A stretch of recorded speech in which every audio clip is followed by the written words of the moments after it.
Aces and Ashes. An action-adventure story by Archibald Imperiali. I am your host, Grace Evans, and I will be reading this to you today. In the glittering facade of 2000 Las Vegas, a disgraced stage magician and a sharp-witted casino cleaner stumble upon a decades-old conspiracy hidden beneath a fading casino. They uncover a truth bomb designed to expose the city's illicit foundations, thrusting them into a deadly game of cat and mouse against a ruthless corporate magnate determined to bury the past and legitimize his empire. If you enjoy this story, please click like and subscribe below. And as always, we welcome your comments. Now, let's begin.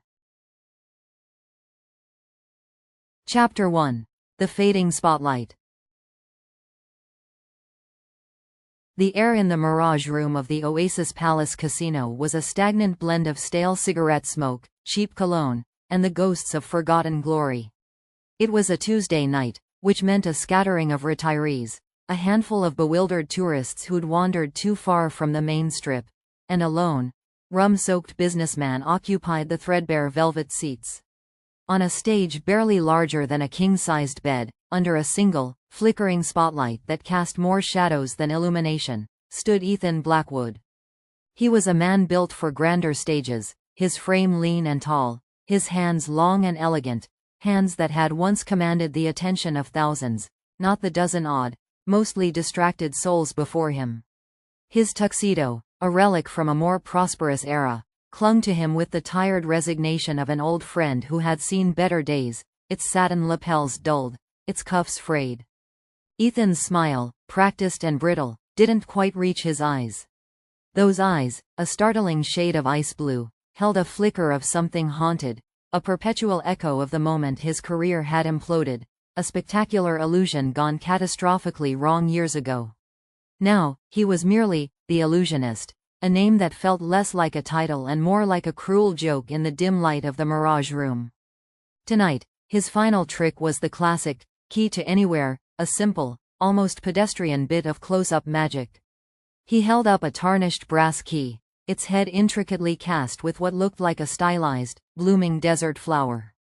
It was ancient, heavy, and cool to the touch, a yard sale find he'd picked up more for its curious aesthetic than any practical purpose, yet it had become his signature prop. This, my friends, Ethan's voice, a smooth baritone, resonated with a practiced theatricality that felt out of place in such an intimate, unenthusiastic setting, is a key. But what does it unlock?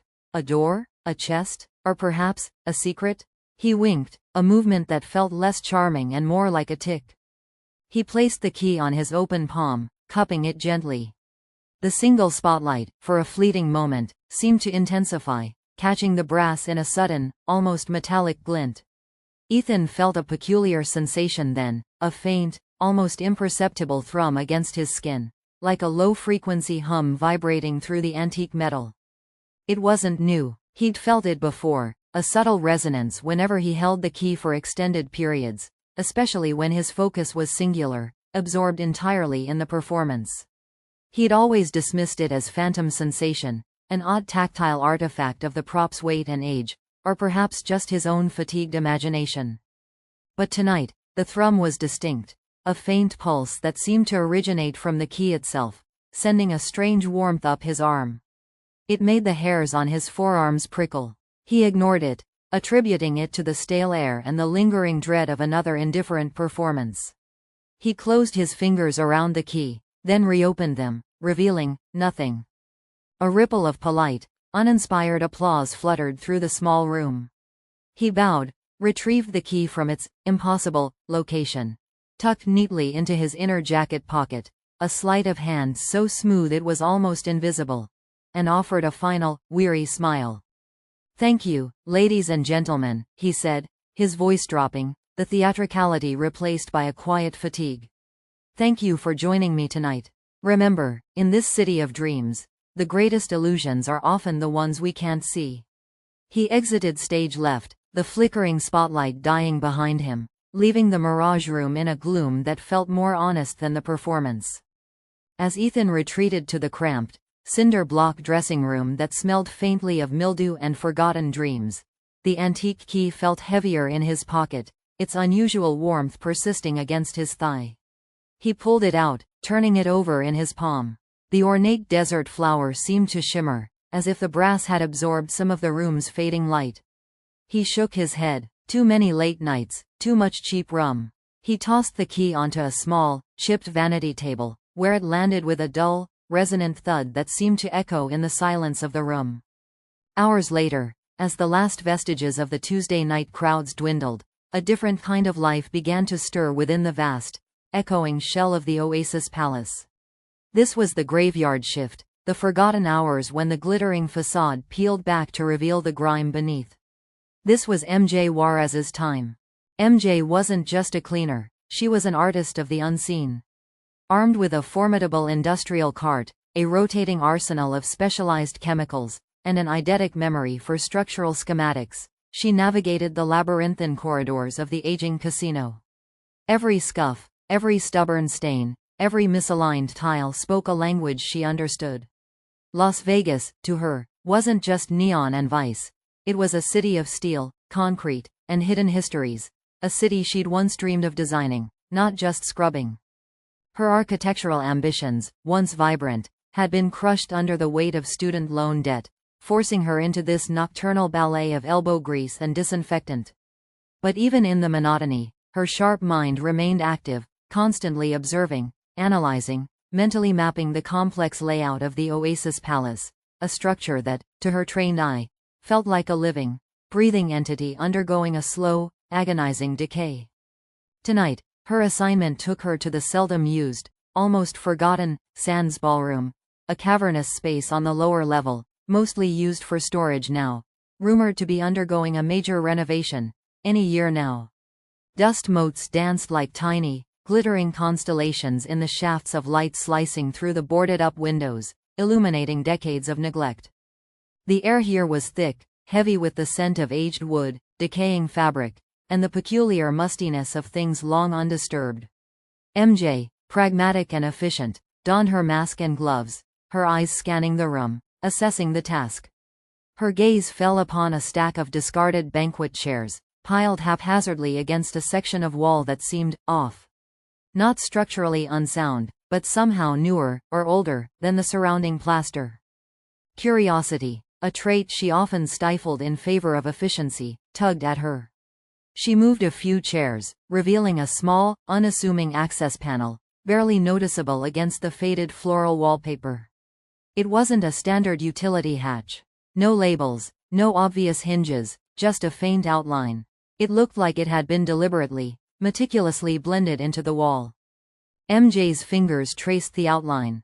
The panel felt cool, heavy.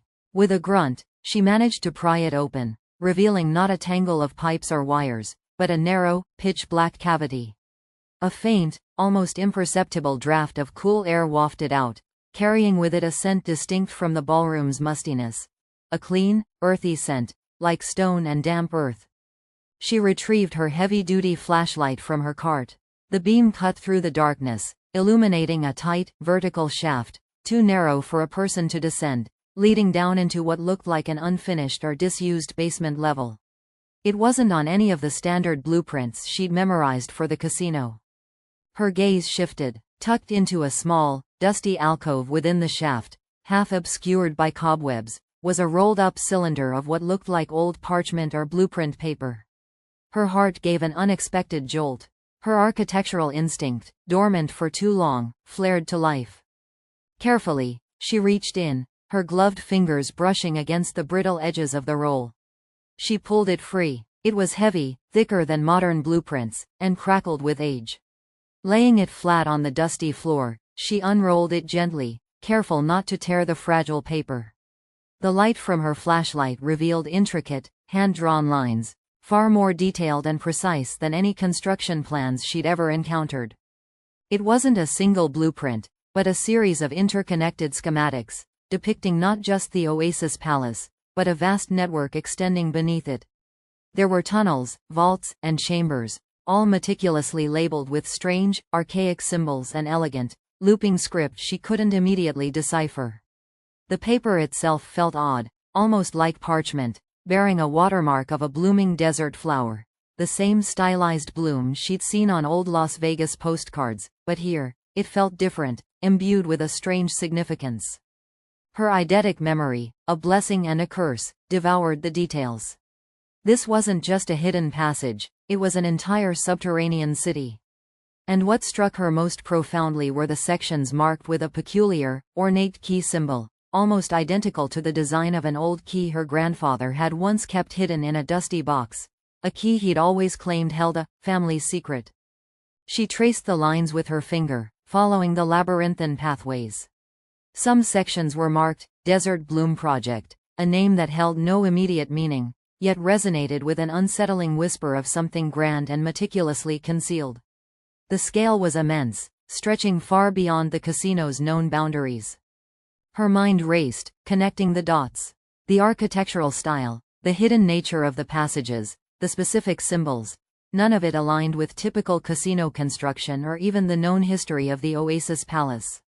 This felt older, deeper, hinting at a purpose far more profound than simply housing a ventilation system or a forgotten storage area.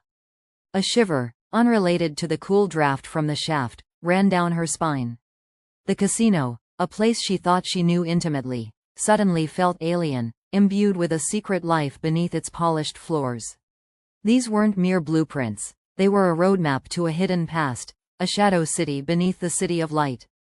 She carefully re-rolled the documents, tucking them inside her utility vest, the stiff paper pressing against her ribs.